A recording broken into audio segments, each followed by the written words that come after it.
Assalamualaikum warahmatullahi wabarakatuh.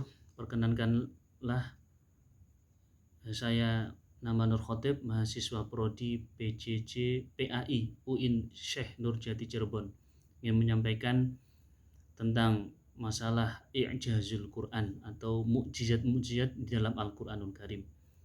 Al-Quran merupakan kalamnya Allah Subhanahu wa taala, firman-Nya Allah Subhanahu wa taala yang menjadi mukjizat teragung yang diberikan Allah Subhanahu wa taala kepada Nabi kita Muhammad sallallahu alaihi wasallam. Dan Allah menganugerahkan kepada Rasulullah Al-Quran ini yang dimana merupakan karunia yang begitu agungnya. Kalau mukjizat selain Al-Quran yang dimana Allah berikan kepada Rasulullah akan sirna dengan wafatnya Rasulullah. Tapi kalau Al-Quran tidak akan sirna dan akan terjaga kemurniannya. Begitu juga mukjizat yang diberikan kepada nabi-nabi terdahulu seperti Nabi Musa alaihissalam. Allah memberikan mukjizat berupa tongkat, yang dimana tongkat itu bisa berubah menjadi ular. Tongkat itu bisa membelah lautan. Tapi ketika Nabi Musa diwafatkan oleh Allah Subhanahu wa taala, maka mukjizat tersebut sirna. Mukjizat tersebut hanya dinikmati atau dilihat oleh kaumnya pada zaman itu.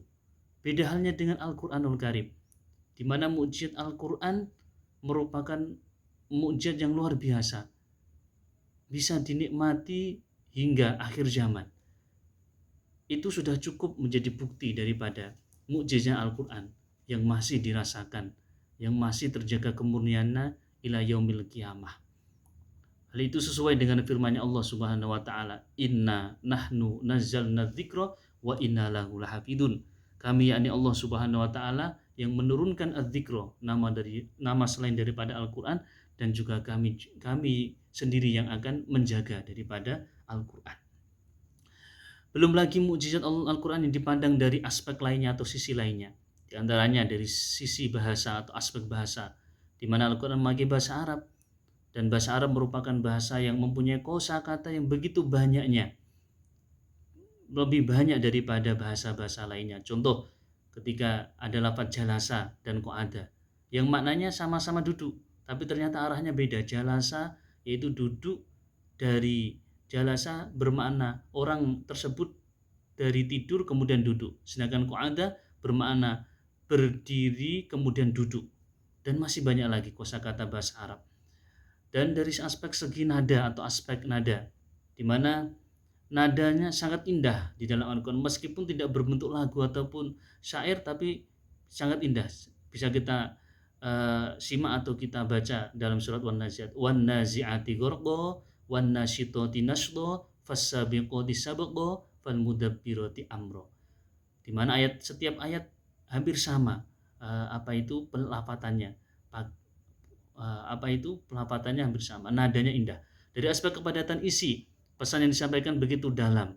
Meskipun kata yang disebutkan padat dan pendek, namun pesan dan maknanya begitu sangat luas. Terus dipandang dari aspek kesempurnaan juga jelas. Al-Quran adalah kitab yang paling sempurna, menyempurnakan kitab-kitab yang lainnya. Kitab Zabur, kitab Taurat, kitab Injil. Al-Quran menyempurnakan seluruhnya.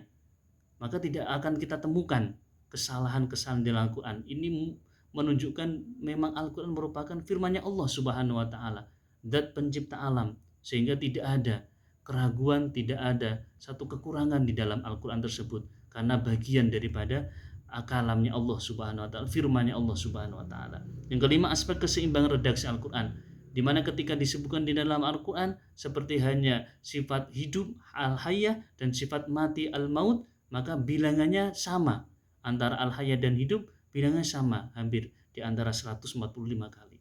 Jadi jelas bahwa Al-Quran merupakan mukjizat yang paling agung yang diberikan Allah kepada Nabi Muhammad Sallallahu Alaihi Wasallam, yang tentunya masih banyak sekali mukjizat-mukjizat dari Al-Quran yang belum tergali sepenuhnya, karena kandungan daripada Al-Quran tidak akan bisa habis sampai akhir zaman. Sebagaimana Allah Subhanahu wa taala berfirman dalam surah Al-Kahfi ayat 109, "Qul law kana al-bahru midadan li kalimati rabbi lanafidal bahru qabla an tanfada kalimatu rabbi walau ji'na bimithlihi madada."